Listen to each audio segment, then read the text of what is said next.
Here you go. Thank you. Hello, everybody. Hello.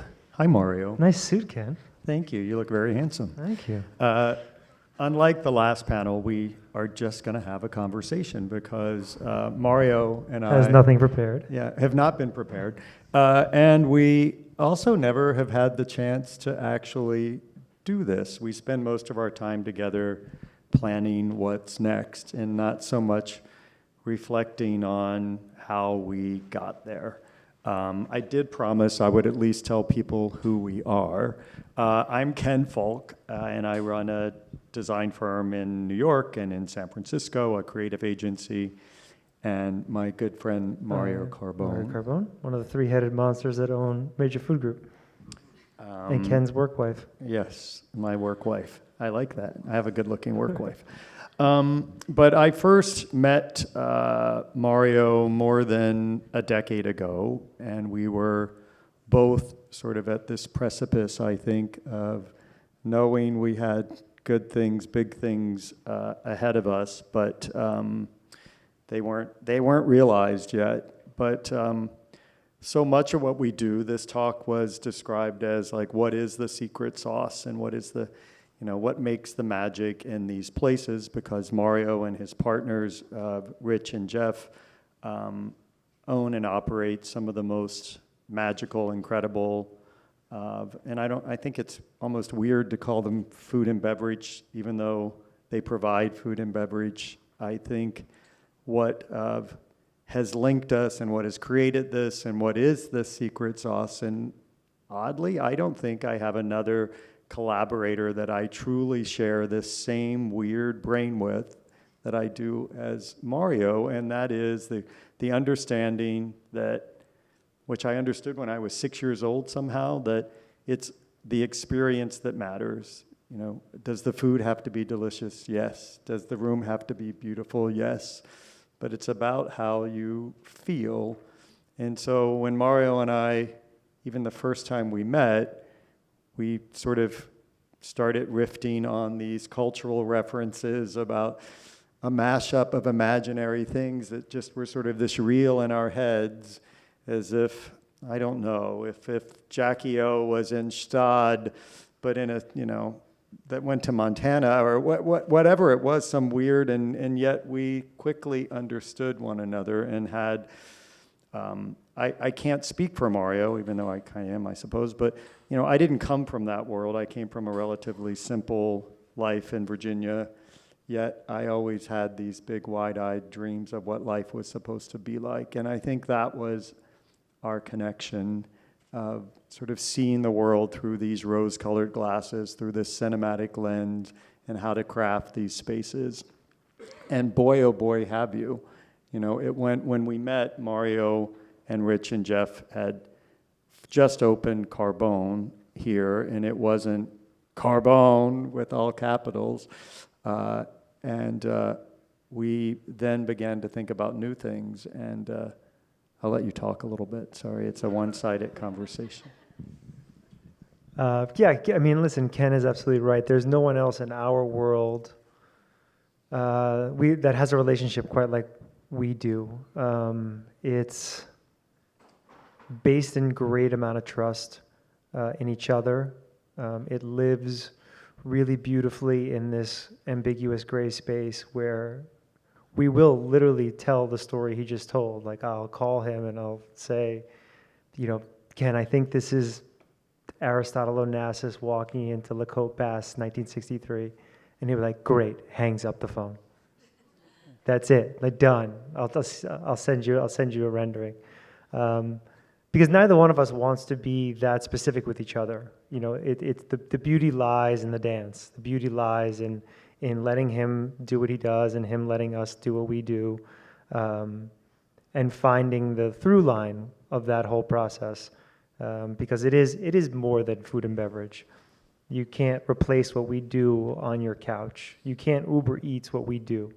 That's just not what's happening here. The closest thing from what we do in the world out there is probably theater, right? We try to build a stage, a really believable set for this play that we're going to put on, where the actors don't change, the timing doesn't change, The cadence doesn't change from night to night. The only thing that changes is you, the customers. Every night, a couple of hundred different people come in and they live our play, our set. So we get to do this very elaborate, interactive storytelling, and there's no other relationship where we have that kind of trust, where we don't feel like we have to be manic about the specificity of it all, because what I want Ken's version. I want this to feel like it's a Ken Fulk production as much as it is a major Fuqua production. And I think that's been the success, and that's why we've had the longevity we've had and continue to build these great play sets. How was that? That was good. You should do this for a living. We are going to be at Carnegie Hall, in case anyone was wondering. No, we're not Practice.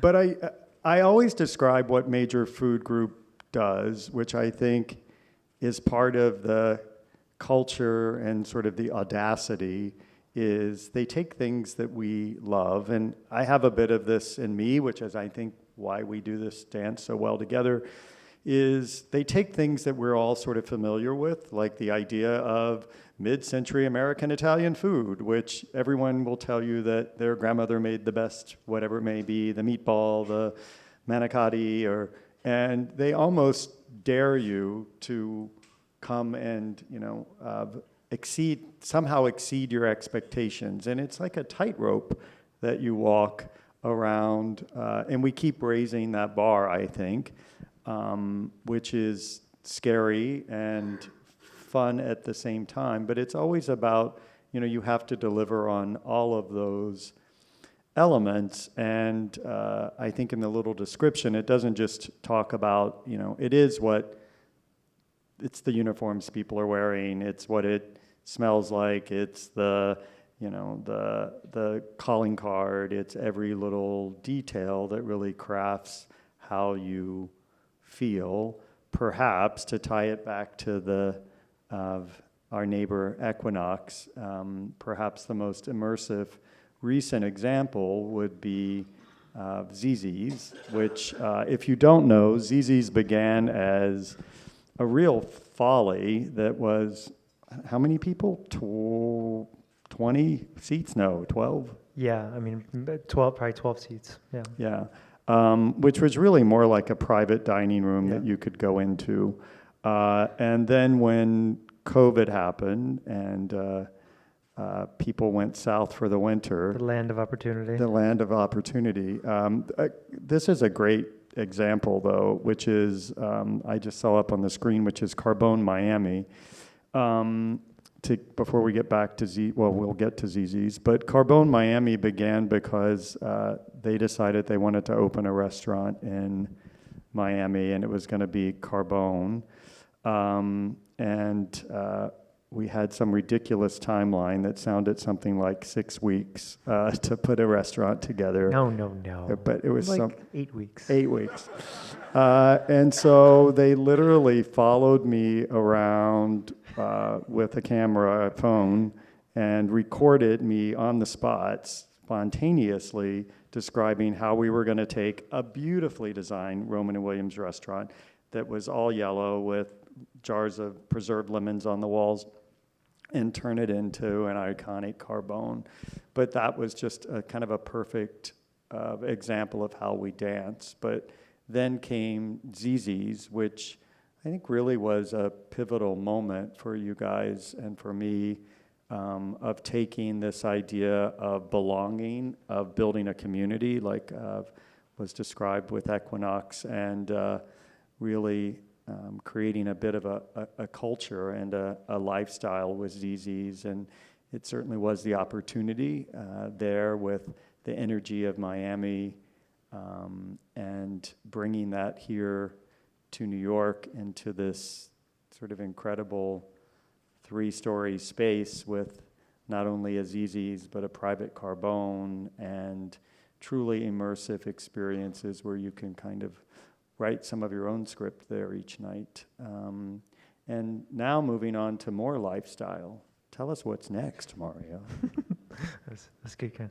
Yeah. I think part of the beauty of Carbone, the brand, to take it back to Azizi's, and the most recent one we did it at Equinox. And if anyone wants to ask about that, I've spent 50 nights there so far this year.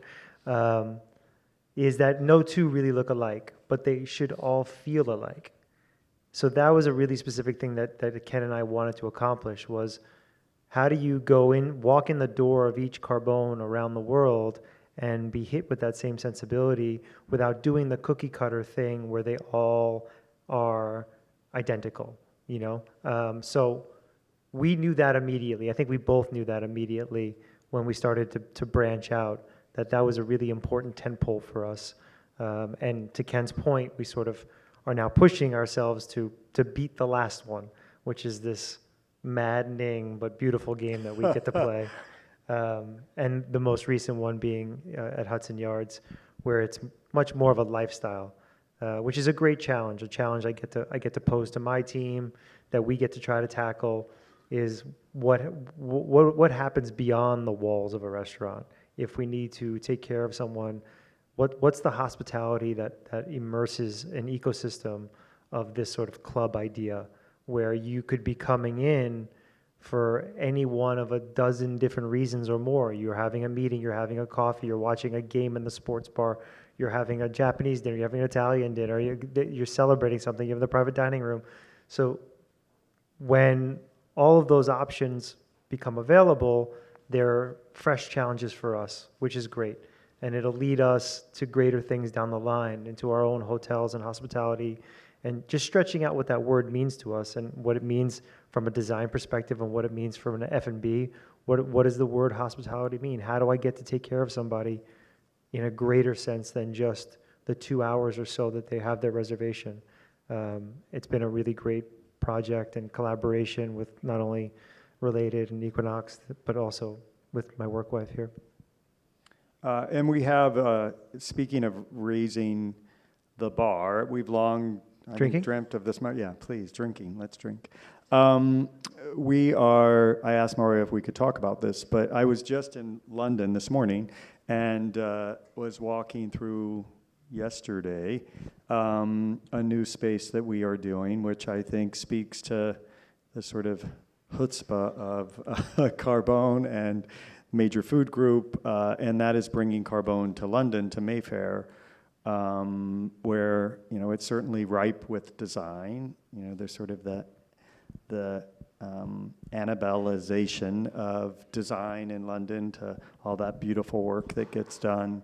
But how to bring Carbone there, and how to bring the sort of American spirit and deliver on the promise of it. So it is at the new Rosewood that's there, where the old American Embassy is, and it's a premier space, a 2-story space with beautiful cafe on the street.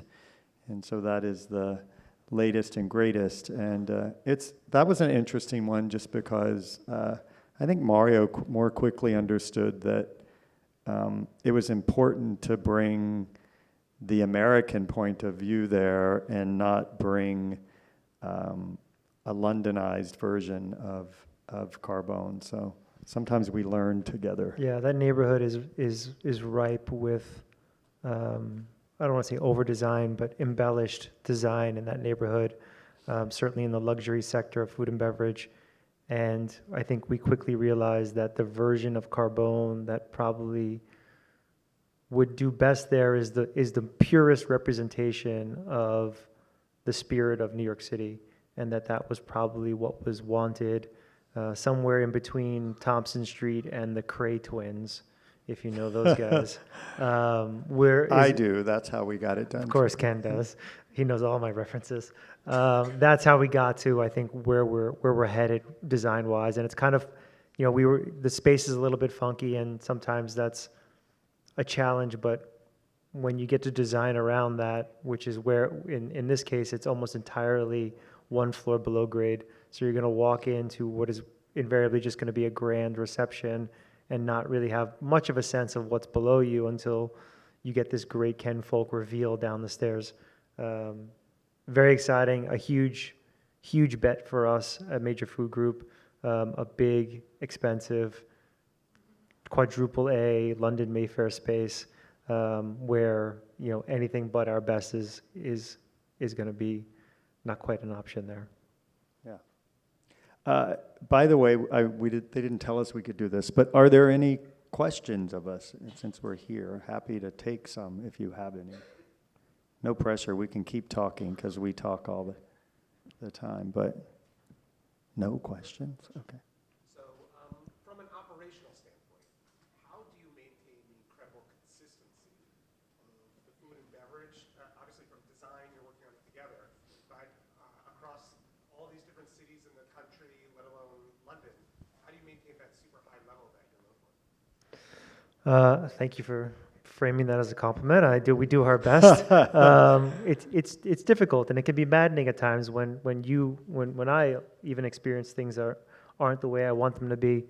The easiest way to go about it is, the only way to go about it really is cultural. I think as soon as you've grown beyond the size where you can see everything, every dish, and know every employee's name, once you've broken that threshold, now it's up to the culture that you are imbuing in the company. When we are building new things, you would 9 times out of 10, in an ideal universe, the leadership of that new project are people that have come up through our system. They've spent time with us. They've got real tenure in the company, so that when that moment comes, because it's going to come hundreds of times a night, when a decision is going to need to be made that neither one of the 3 of us that own this company are going to be there to make, you'd like to believe that they're going to err in the side of a choice that we would have made because they've been there, they've been through it, they've seen us make those decisions, they've seen their colleagues make those decisions. So if you can retain your best and your brightest and then have them grow with you, the projects that they'll lead more times than not are going to be successful because they know and they live and they breathe your culture. But I do think it's, to further that compliment, it is impressive given how quickly, people often ask me, how do you do so much work? Because we do a lot of work, and most of it is for things you never see because it's all for private individuals and houses and boats and planes and those things. But it is simply because of that when you empower incredibly talented people to do their best.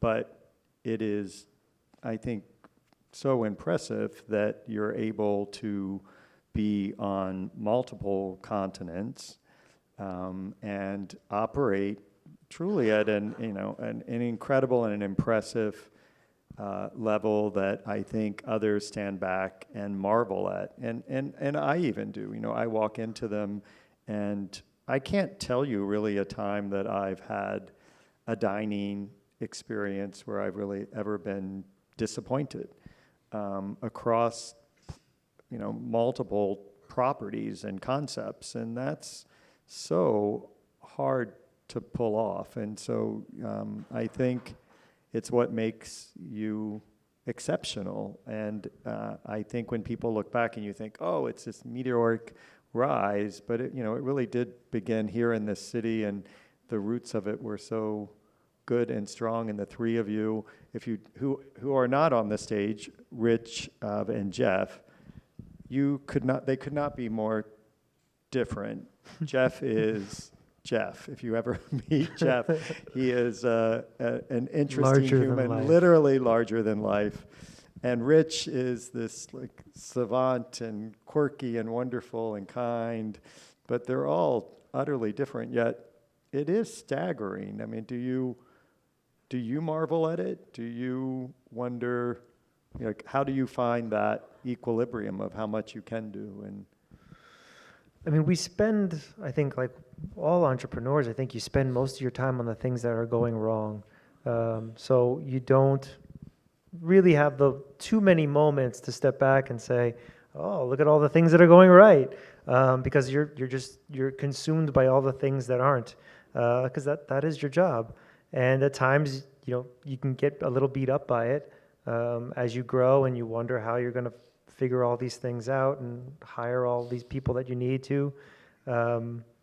But with good intentions and with great people, you put one foot in front of the next, and you sort of push on. If that's your ambition to continue to grow, and as long as we're surrounded by great people and we continue to hire great people, then we can continue to go. But without them, we've reached our capacity a long time ago.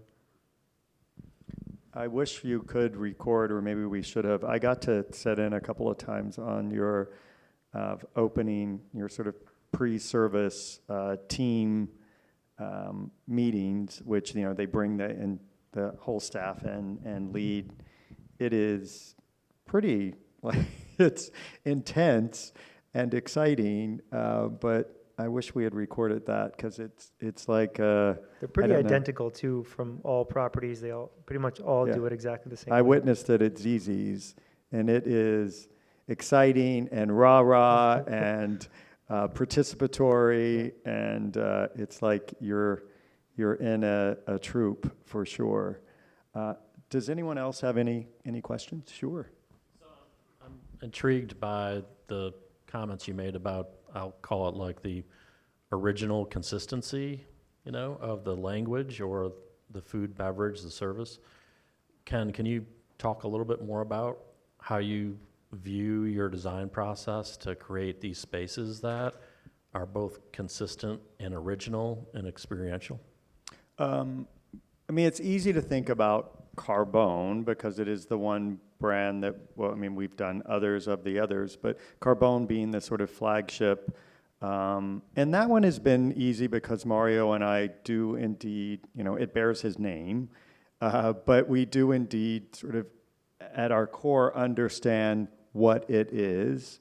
And so each time we do challenge ourselves to sort of go above and beyond, but as Mario said, knowing that you're always sort of in a Carbone, but that we can still surprise and delight you. I'm also a bit of a nut job when it comes to, people like to, I think that they know what, something we design looks like, but I would challenge them because every job we do, it's as if we've never done it before because we haven't.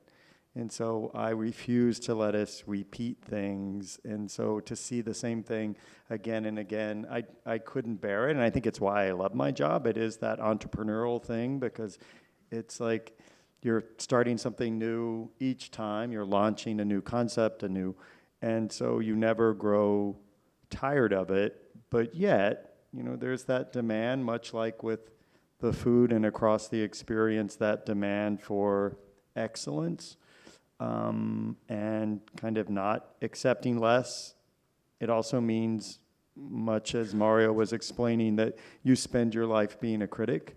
I always come in and tell everyone thank you, but I'm going to tell you the 5% that isn't right, because 95% is, and it's freaking amazing. But if we have to make the 5% better, and I think we all do that really well together, which leads to, I think, and it's not like this is food and beverage. In my other life, with my other, I don't really have other work wives, where I don't have budgets, and I don't have the constraints, and I don't necessarily have the time constraints. Those are things that are very real for us, and are challenging. Like we were talking about how quickly Carbone happened in Miami, but as elaborate as ZZ's is here, it was also on a really tight budget, and we had very grandiose ideas, and then suddenly you're like, well, we can decoratively paint that marble and make it. And so how do you do that and not lose the integrity of the design and also the integrity of the space? And so each time it is a balance beam, I think, that we walk on to try to deliver on that hope and promise. And I do think that is something that connects us, the willingness to be a risk taker and know that we will deliver, and if we don't, we fix it, because everybody's going to make mistakes. It's just that constant desire to improve. Sure. What are some ways you've empowered your senior leaders What are some of the ways that you've empowered your senior leaders to kind of take that responsibility and continue to grow the culture at your companies? I think it happens over time without them knowing. I think it's tenure, right? It's spending time in close proximity to either ourselves or their senior management as they're going through it, as they're spending time in the company. And then once we feel like there's the right position for them to jump into or a new project, it's in that moment that sort of all of their experiences with us and the ones that they're bringing to the table before they got to working with us kick in. And now we're saying, here are the reins, because you've earned our confidence to go out and now make these decisions on behalf of the company or run this project on behalf of the company. And I think if they've spent enough time with us, they understand the weight of that. And by and large, they're going to make really sound decisions as if they are the owner of that restaurant, because over time they might be. You know, we've made our, you know, a large group of our first employees now partners in the company because they've reached a place where they're just they're just irreplaceable. And if you're irreplaceable to me, then I need to reward you for that. And senior leadership knows that. They've seen that. So if that's a path for them, they have a path to stay with us forever. So I think it's through all the decisions that we make around them that ultimately, when the time comes to hand them the keys, sort of sake, they take it with great pride and care. Sure. I used to think that I needed like this world-class, crazy mini-me that was going to help run my design business and hire a design director that did everything and I would flit about. And we spent maybe a year looking for that person, thinking that there was someone out there that I was going to meet and have this mind meld with, and they were going to help me manage all of these jobs. And in the end, I had sort of an epiphany in that, we have dozens of sort of senior designers who are incredible and are talented. And I was like, I didn't need an intermediary. What I needed to do was empower them to be their own design directors. And so it's an incredible thing, because now I have like, however, 15 of them that I have a very different relationship with each one. Each one has different skill sets. Together we create totally different things than I would had I been working with the other. And I think it keeps our work exciting. It keeps them. They get all of the benefits of like being incredibly creative, but also having all the support of a big company with accounting and purchasing and logistics and assistants and architects, and but yet they also get a lot of freedom, and I get to almost be the client at times where they, we set much like, so Mario and I will have the 2-word version of a concept. I then set with the team we put together, and we start with words. Every project we do begins with a story, because I think that is what Mario and I are. Other than being a fantastic chef, Mario is a storyteller, and I am. And so we write a story, and then we bring that to life with visuals and drawings, and then we share it with Mario, and he'll be like, "That's not in the movie. Why did you?" And it's how we do all of these jobs, but it's very empowering for them because we sort of run these mini fiefdoms within my company.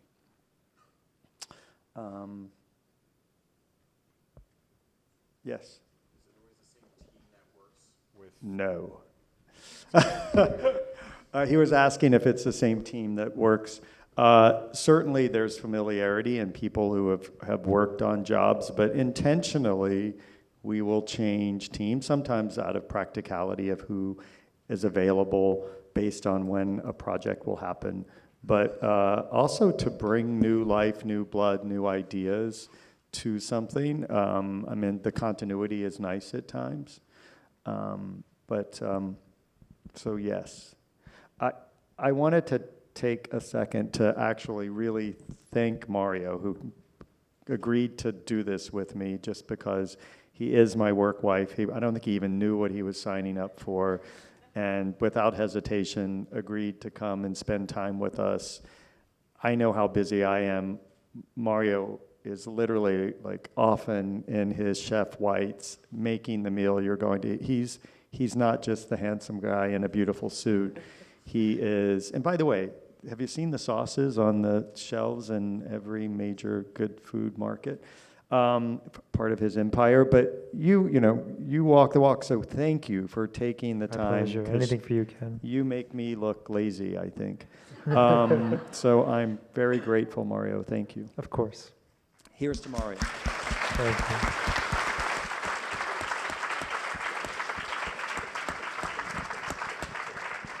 Sure. One more, because I'm really hungry. So what are the 5 must-have things from your restaurant? Uh-oh. Your 5 favorites. Oh, that's like picking I'm getting children. hungry, everybody. So just let's focus on the food for a second. Five favorite things Your at 5 Carbone. favorite things. The grandma bread in the bread basket, beef carpaccio, Caesar salad.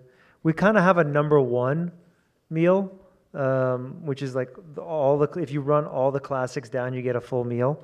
So rigatoni, alla vodka, the song that I will play for the rest of my life, and probably veal parm. Although I'm more of a Milanese guy with the salad on top instead of cheese and sauce, but you can ask for that. Ricky will tell you yes. And I have a sweet tooth, a very, very ruthless sweet tooth. So always dessert for me as well. Thank you all. Thank you for having us. Thank you.